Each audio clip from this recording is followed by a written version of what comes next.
Tomorrow morning, my ferry to Sumatra leaves from here in Port Dickson, and I'm just busy getting my bike and other gear ready for this cycling trip. And while I'm in the middle of all that, I thought I would just go over the bike quickly and show you what kind of a bike it is and how the gear all works out. So let's start with the bike itself. That's it right there. And it's a relatively old bike when you think in terms of the frame. I bought the bike, the original one, back in 1998, I think. And it came from a Canadian company. You can just see a bit of the name down here, Rocky. It's a Rocky Mountain Route 66. And back in those days, it was put together as a hybrid mountain bike and touring bike. And what that means is that as a mountain bike, it was designed to be relatively heavy duty and strong. And then as a touring bike, in theory, it has a longer wheelbase. But then as a touring bike, they also put mounting points for water bottles here. I have racks for 3 water bottles, and they put mounting points for pannier bag racks here. So down here at the bottom, you see there's mounting points here for a rack. You can bolt it in, and then it has mounting points for fenders. And that essentially is what makes it a touring bike. And then I did a lot of modification to it over the years. For example, putting on different hand positions. I put these bar ends on so I can hold on. I can grip here, and I can grip here, and I can grip here. It's not completely ideal, but it's better than nothing to have that variety of hand positions. And of course, a rear view mirror. Normally I have 2 mirrors, but the left one is broken, and I haven't been able to replace it. And of course, if you're touring, you want a light. So I mounted my light here and a speedometer here. Very old school cat eye cycling computer.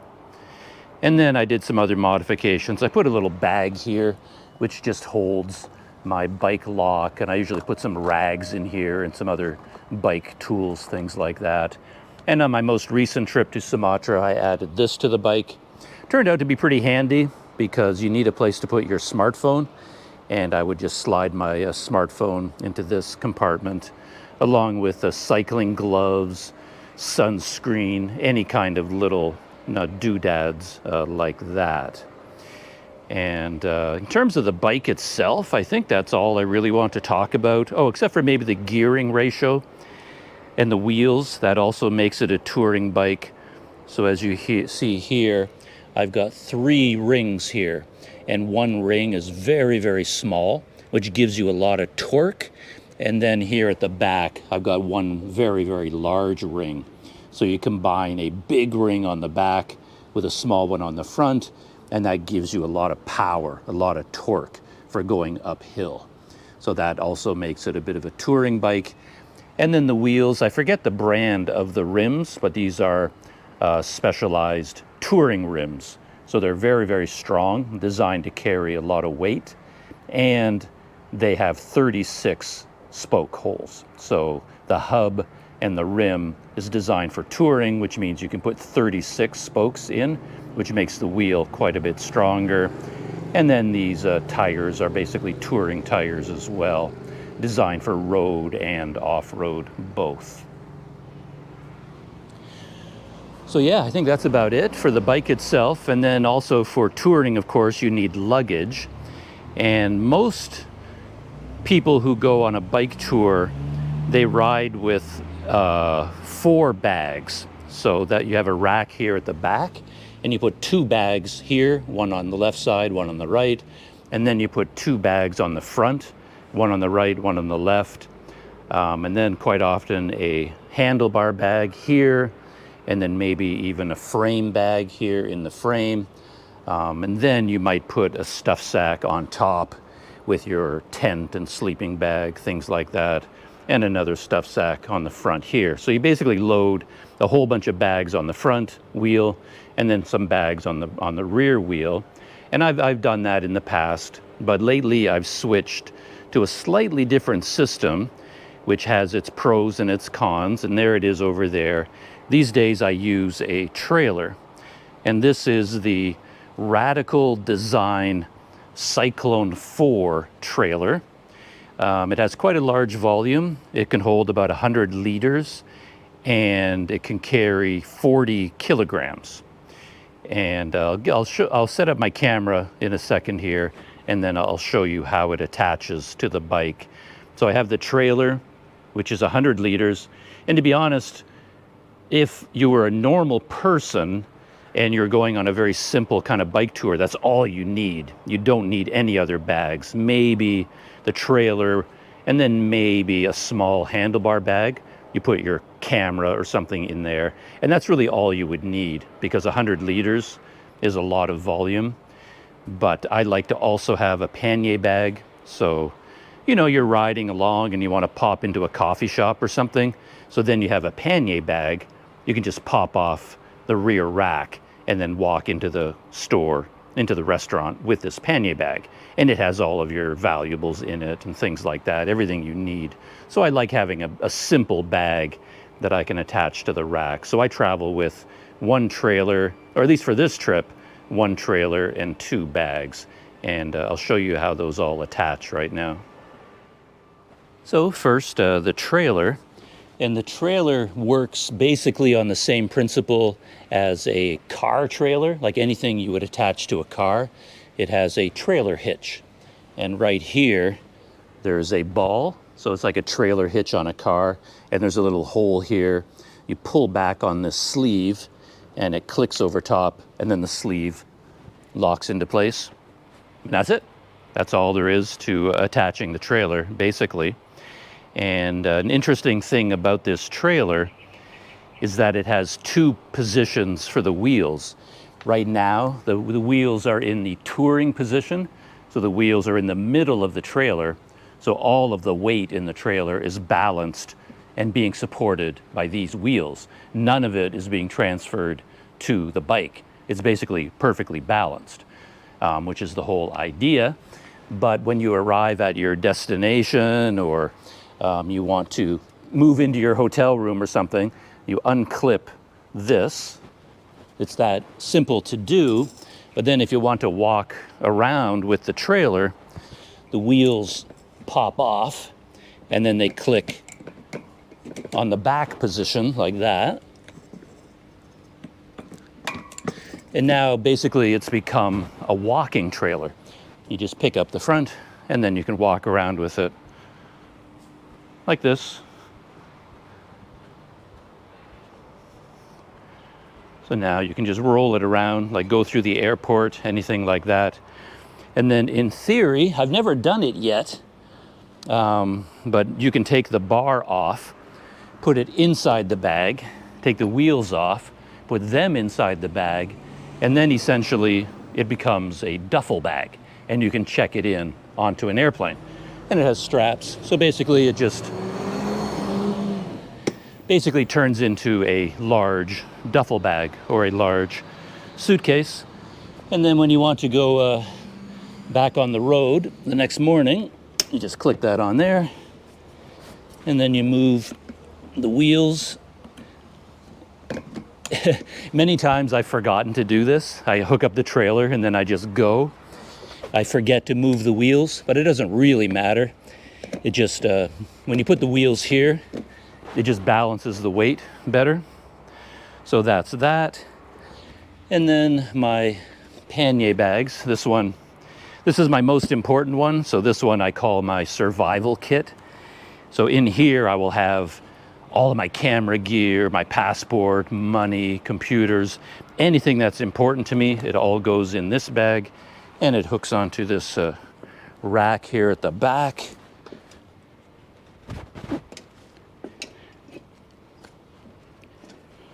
And just locks into place here. So that goes on one side. And this trailer, this pannier bag, opens to the front. So it's a front loading bag.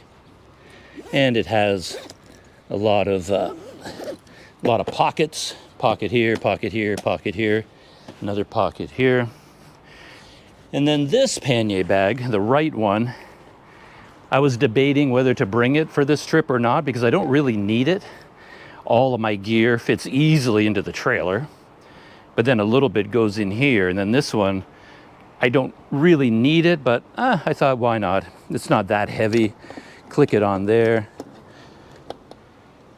It's not such a problem to have it.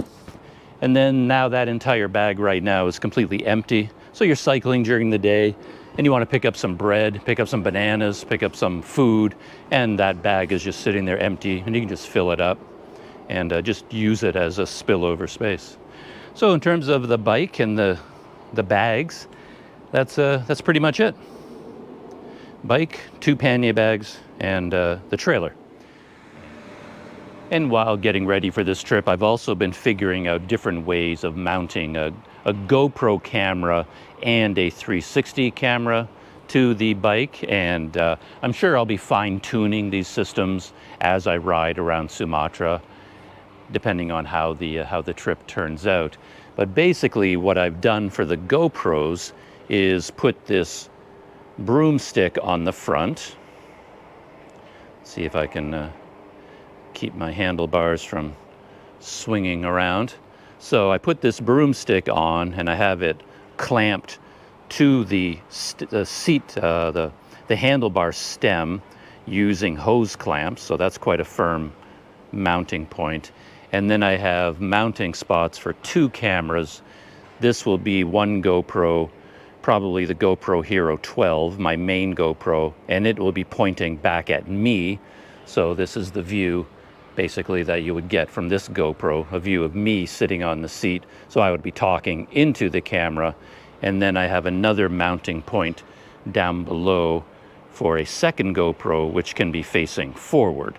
So essentially I'll have 2 GoPros operating at the same time, and I sync them together. So the audio and the video is synced between the 2 of them, one pointing backwards, one pointing forward. And I've started using a Telesen quick release system. So this comes off pretty easily. 2 little buttons there, and then it pops right off. So I can actually take this GoPro and just turn it around. So now it's facing forward like that, and then I can pop it off. I usually use 2 hands to do this. But yeah, you can just do it with 1 hand. It just pops off, and then you click it back into place. Now it's pointing that way. And I could also take it off and then move it down and then lock it onto that position as well. And then I have one more mounting position right now. I also have a quick release mount here on the handlebars, and it's exactly the same quick release. So in theory, I can just take this GoPro, put it here, facing any direction, and then also here. And the interesting thing about this, this is what they call RAM mount. It's a company from the United States called RAM mount. So in fact, if you loosen this, now there's a ball head here, and the camera can be pointing to the left, to the right, up or down. You can angle it in any direction. So I've got the RAM mount here and the RAM mount up here as well, which works out quite well. So that's essentially it for the GoPro. But I've also occasionally want to shoot with a 360 camera, and I've developed a couple of unusual systems to do that. So let me get out the 360 invisible selfie stick. So this is the invisible selfie stick for the 360 camera. At the top it has a 1/4 inch 20 thread, and that's where the camera screws in. I'm not going to put the camera on right now. I don't want to risk breaking it since I'm doing all of this one-handed. But the camera would be sitting here, and at the bottom of the stick there's also a 360, not a 360, a tripod threaded mount at the bottom as well.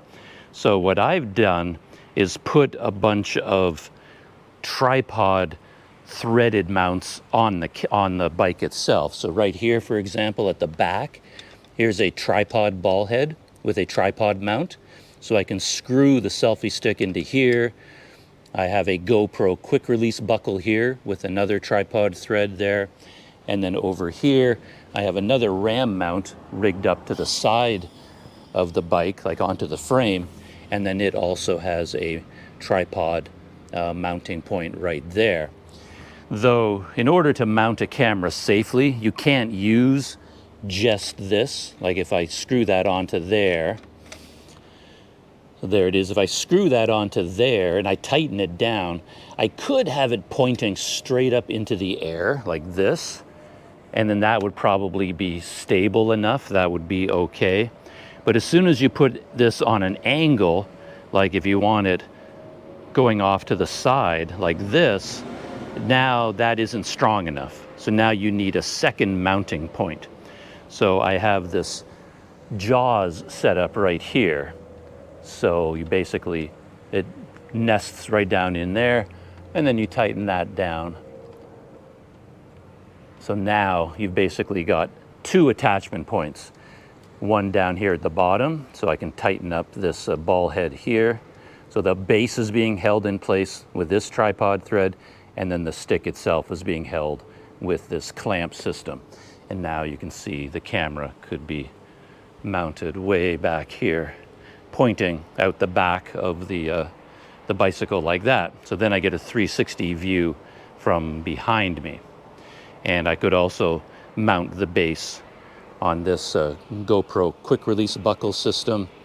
And then you can alter this to point in different directions. So for example, I can loosen this, and then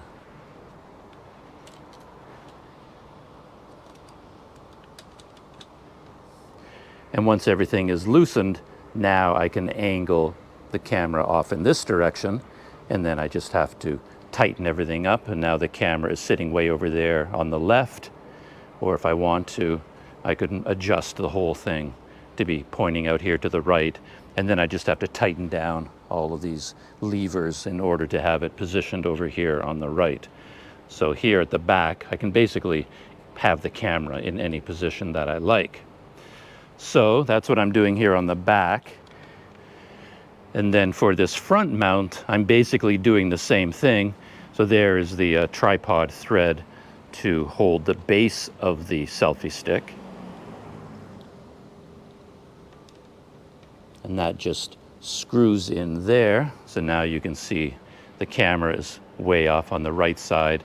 And then I can lower it up or down. And then in order for supporting it, I would take this clamping mechanism is removable. So I just unclip it here, and then I would move it to the front of the bike, clip it here, and then attach it to the selfie stick here. So I've got a second mounting point, or from here, somewhere in here. So basically, I just take that mounting support system and move it to the front of the bike, depending on where I want the camera to be.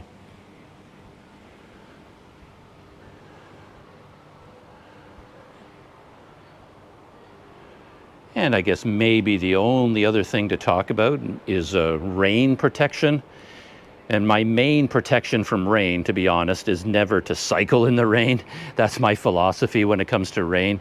If I wake up in the morning in a hotel somewhere or in my tent and it just happens to be raining really, really hard, I just stay for another day. I just wait until the next morning. So if it's raining, I just stay put. That's my main philosophy when it comes to rain. But if you do get caught somewhere, it starts raining and you don't have a choice, I do have rain covers. So the trailer comes with its own rain cover. This is a brand new one. My old one wore out. I haven't even put this one on yet, so this ought to be interesting. I haven't used it yet, so let's give this a try. Hopefully I got the right one. Let's see how this works. Should be pretty simple. You just put this over the back, pull it down over the front, and then it has a Velcro strap in here. So that's the rain cover for the trailer. Pretty simple and straightforward. And then these pannier bags also have rain covers that come with them when you buy them. They're a little bit clumsy. They're not the best, but they do basically just wrap all the way around the bag, and then you tighten them down, and there you have rain covers. Rain cover on the trailer, rain cover on that pannier bag, and then this one here. The alternative, of course, there are companies out there like Ortlieb, very popular company. They make pannier bags that are like single compartment, and they're 100% waterproof all by themselves. So you basically stuff them full, close the bag, and you're done. And they're just waterproof all the time. And that is really good. But you don't have any pockets or compartments, anything like that. It's just one big bag, and it can be difficult to access the contents. So I kind of went in this direction. I like having a lot of pockets, but the downside is the waterproofing isn't as good. So even with these rain covers on, water gets to the inside here. There's no way that these rain covers can keep them completely dry.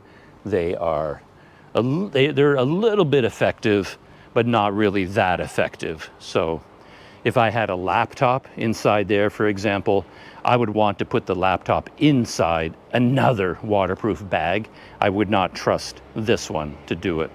So, but hey, there it is. And that's it. The introduction to my touring rig that I'm going to be taking with me to Sumatra. I have a couple of hours left this afternoon. I can fine-tune, do a little bit more packing and organizing. My ferry leaves tomorrow morning at 10 o'clock in the morning, and I have to be down at the dock at 8. And hopefully the weather is good. I'm not really sure. Today it's really getting cloudy. I have a feeling tomorrow is going to be a very rainy day, but we will see how that all works out. So that's it. And yeah, that's the bike I'm taking to Sumatra.